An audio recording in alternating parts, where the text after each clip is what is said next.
Un pass sanitaire pour entrer dans ce parc d'attractions, c'est la règle. Ici, pour les visiteurs rencontrés, la plupart vaccinés, c'est une simple formalité. Je ne me suis pas posé la question parce que j'ai déjà le pass sanitaire depuis déjà 2 mois.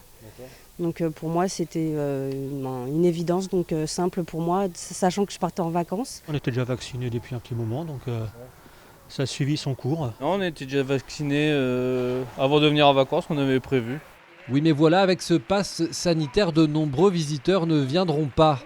Pas vaccinés, test PCR trop contraignant, la fréquentation est en chute libre depuis l'instauration de cette mesure. Là en ce moment il pleut, donc il fait gris. Normalement c'est sur ce type de journée clairement où on fait le plus de monde, puisque normalement les touristes, les visiteurs, quand il fait beau, vont principalement à la plage ou se balader en extérieur. Nous c'est les jours de gris où on fait le plus de monde. On devrait normalement avoir la queue, au moins une trentaine de familles qui attendent pour rentrer. Là on n'en a qu'une, ça explique clairement la baisse de fréquentation du parc, quoi. Vous pourrez aller dans tout le château et pour chaque pièce, il faudra trouver des objets. L'été, une douzaine de personnes travaillent dans ce parc. Aujourd'hui, avec la baisse de fréquentation, la question du chômage partiel reviendra sur la table si la situation continue de se dégrader. On a une activité saisonnière, on travaille normalement en avril, en juillet et en août. Avril, on était fermé à cause de la situation sanitaire. On est en train de perdre juillet, on va perdre août, donc clairement ça va commencer à poser de graves problèmes. Et on compte sur le gouvernement pour nous apporter des aides financières, pour nous soutenir, puisqu'effectivement c'est pas une aide ponctuelle sur un mois comme ça qui va nous sauver notre année, parce que là on perd clairement l'année.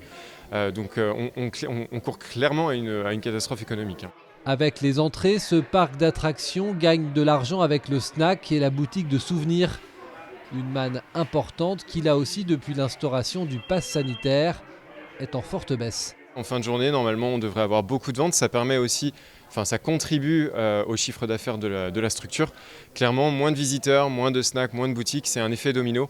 Donc voilà, plus de visiteurs, plus de ventes en boutique, c'est mathématique, quoi. Ce parc, comme beaucoup d'autres, a toujours accès au fonds de solidarité avec des aides à hauteur de 30% de leurs pertes en juillet et 20% pour août, insuffisant pour beaucoup de parcs de loisirs.